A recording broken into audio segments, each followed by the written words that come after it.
Hello everybody, welcome back to SparkleDart. Have you ever made a big ass sandwich? Like a sub that was so big, of course, that you're like, surely I can't eat this whole sub in one day. And you're like, you know what, I'll just cut this sub up. I'll cut it up into 6 pieces and then I'll eat it throughout the week. And that's just what I'm going to do. I'm going to bring it to work with me. I'm going to bring it to church. I'm going to bring it to every charity event that I go to, which is usually like 5 or 6 in a week, and I'm just going to stop munching on it, and then they're going to be like, well, you want to take that outside, Mr. Man? And I'll be like, no, because I'm going to eat this sub, and you're just going to have to be okay with that, because it's my delicious little baby, and if I don't eat it, the whole thing now, it's going to start to wilt, and I'm going to have to throw it in the trash, and then I'm going to be very disappointed because I spent a lot of money on all the corned beef that I put on there. Now, if you don't understand why I want to eat when I'm walking around, obviously you've never had a walking taco before, you've never eaten something like that, and you just have to like understand that these things are delicious to some people. Maybe you're a little higher class, you like to eat lobsters, or you like to eat, I don't know, go to Red Lobster and eat their little cheese biscuits, but then not actually order food, even though the cheese biscuits do cost money. For some reason you think that you're getting a better deal by going there and eating the cheese biscuits and not eating like a lobster, coconut, shrimp, something like that. Honestly, there's like, if you've ever had prawns, Louisiana people, they're very hard to eat. They're very difficult to suck out their inner organs, their internal organs. Because when you eat a prawn, what you do is you crack open its shell, okay, and you suck it out of its shell, and then you snack on its body. That's just what you do. That's what you do when you eat a prawn. I've had prawns before. I didn't really understand how to eat them. It didn't make a lot of sense to me. It just didn't click, is what I'm saying. It didn't click when I was eating that prawn. And then people were making fun of me, like throwing like cups at me and stuff, and the silverware, even though like they were throwing both the used silverware and the clean silverware at me, because like, you know, when you go to a fancy restaurant you might use your fork, but you don't wind up using your spoon because you don't get anything that needs it. And then they're like, do you want the tiramisu? And I'm like, no, I don't want the tiramisu. It sounds delicious, but I ate too much and I can't really afford to do that right now. I already had my cheat day on Wednesday and it's like Saturday now, and I should have saved my cheat day for Saturday, because I'll be out and about a lot more during the week when I can go and actually enjoy things like that and not feel so bad and low-key about it in the morning, because I'm going to go home and have some champagne. And honestly, I will probably wind up eating some of that chocolate cake that we have left over in the fridge from last weekend when I do that. But if I eat the tiramisu now, I'll feel worse about eating that chocolate cake later. Whereas I'll just feel kind of bad about eating the chocolate cake after I go home and start unwinding and watching Rambo 2. I haven't seen the first one, but I assume that the second one is a very good like representation of what Rambo was all about. Now, if you know anything about Rambo, they were actually going to kill John Rambo in the end, and the reason why they were going to do that is because come on, please. Yeah, that's what I fucking thought. The reason why they were going to do that is because they think it's a better ending for a movie, like in Rocky when he loses right at the end against I don't even remember the guy's name, Larry Gopnik. That sounds about right. That sounds pretty accurate to what his name probably was. Joe Frazier, I don't know. You go look it up. You're the one who knows. You're the one with the computer right now. I'm just here having fun. And I'm not trying to make a big thing out of this. And then you're asking me, well, that probably wasn't his name. Why don't you tell me what his name really is and don't make a big fucking joke out of it? And then I'm like, well, I didn't really care for Rocky. I don't really like Sylvester Stallone that much. And I think you should be okay with that. I think you should be okay with my inability to enjoy boxing movies. I just don't, I can't get into them. I don't know anything about boxing. And then they'll say, well, that's kind of what you don't really have to know anything about boxing to get into Rocky. You just have to watch it, because it's not like it's only made for boxers. It's like a fairy tale. It's like a story that you follow from start to finish. You understand Rocky, his situation, his plight. He wants to be on top, and he runs up a lot of stairs, and you have to admire that, because you probably haven't ran up any stairs in a while. You probably haven't ran up any large flights of stairs in a while, because you felt for some reason that you didn't have to. You took the elevator, like at the courthouse. They've got a huge flight of stairs that go up to the top, and then there's an elevator like behind the staircase that handicapped people can take up. But some of the large people know about that too, and then they take the elevator up, and then they say, no, handicap man, you can't get on the elevator because I'm the one riding it up to the top. You have to wait your turn, buddy. You have to wait until we're done with what we're doing now.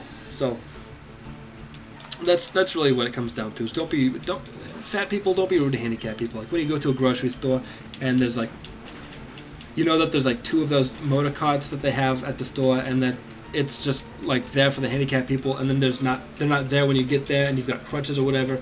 And then you see this like large people riding around in these scooters together. Sometimes that happens as you see these 2 like fat man, fat woman couple riding around together, shopping, doing it that way, and they've got like Twinkies and ho-hos and cosmic brownies and stuff like that, but they don't have any real food. They don't have like lettuce or broccoli or beans or fruit or even like canned soup, which isn't that good for you, but it's better than fucking Twinkies and shit like that. So you start like muttering under their breath, but they can hear you, and they're like, "Hey, why are you saying that about my wife?" And then you're like, "Sorry, sir, I couldn't hear that through all the fat in your mouth, all that fat around your little puckered butthole mouth that you have. Your mouth is like a little puckered butthole between 2 butt cheeks. It disgusts me."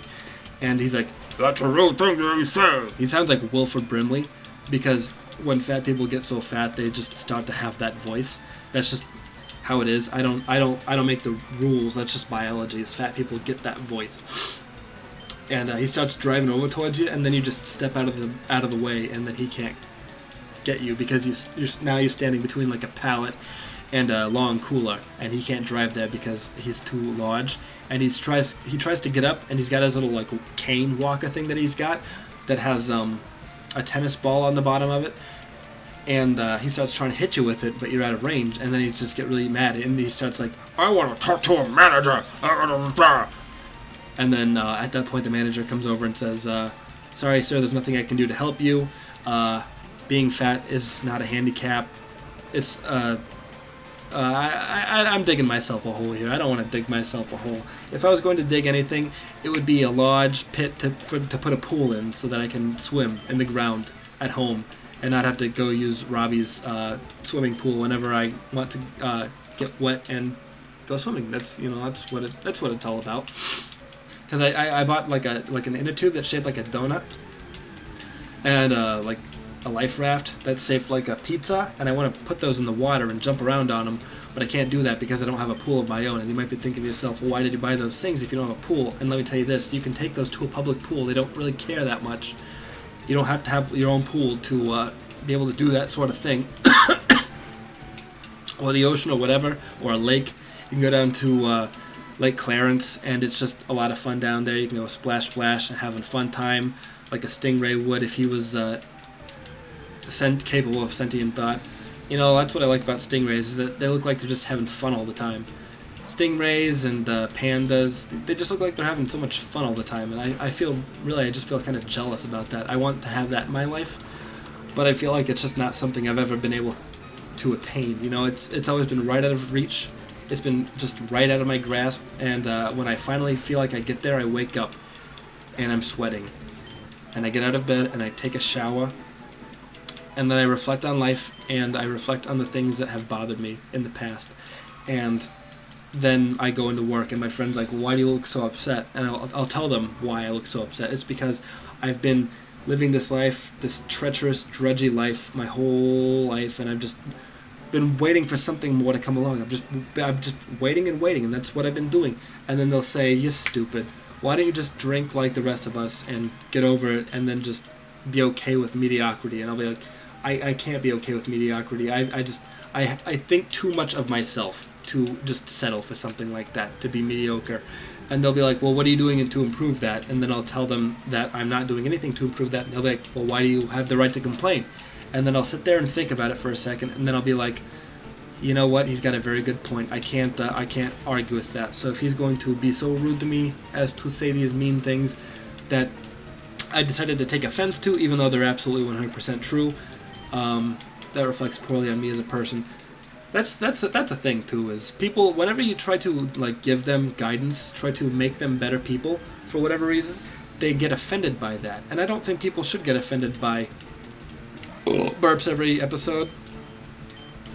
people shouldn't get offended when somebody tries to help them and starts telling them things that they don't want to hear, because that's absolutely insane. That's ridiculous. Why would you get offended when somebody tries to help you if it's just because it's something you don't want to hear? You think that they're wrong, or you think that they're trying to shame you, when they're actually just trying to help you out. And that's what it comes down to, is they're just trying to help you out, and for whatever reason you don't want to let them help you out. That's on you, buddy. That it's officially your problem, not anybody else's. And if you're going to try to make it somebody else's problem, then maybe you yourself are the problem. That's what I'm getting at. That's all it comes down to, really. So yeah, I don't know. It's getting hot now, and I'm just very agitated all the time because I don't like sweating. I'm not a sweat guy. I have to, like, have a fan on me. You can probably hear that right now. It's probably very loud, and it's probably very obnoxious. And if you're offended by the fan, I guess, what can I tell you? You just have to live with that. It's going to be part of me and my life, and what is going to be happening on my show for the next couple of months is the fan is going to be blowing into the microphone. And you'll be like, well, why don't you just record at night when it's cold out? And I'll tell you this, I don't want to, because I like hearing birds chirp. And I think that's a reasonable answer, is because birds chirping, that's the most adorable thing ever. You ever heard a bird chirp before? Especially the kookaburra. He goes, ooh, ah, ee, ah. Sorry, my voice is true, my throat is too dry to do a kookaburra right now, but I swear to God I can do a mean kookaburra.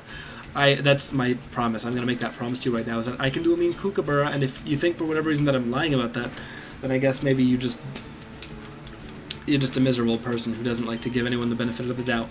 And that's, I guess, a callback at this point, full circle. It's called a bookend. I brought it back to the table, I slammed it down, and then the silverware all clattered when I set it down on the table, and then you're like, wow, you shouldn't have done that so rudely, you shouldn't have done that in such a loud, obnoxious way, because now I'm kind of pissed off. Like when somebody grabs your shoulder from behind and it's like your friend or something, and he's trying to scare you, and you're like, that wasn't funny, I'm just kind of pissed off about it now, and I haven't seen you in like 4 months, and I'm glad that we can have this conversation, this confrontation now, but I'm going to continue to be pissed off about it. So if you would please not do that again, that's really all I'm asking, is that you just don't grab my shoulder from behind like it's a funny joke. You think that for some reason I'm going to be okay with that, and let me tell you this, I'm not going to be okay with that, because I don't enjoy that sort of humor. That's not funny to me. Is startling humor, like shock humor, whatever you want to call it, I don't know exactly.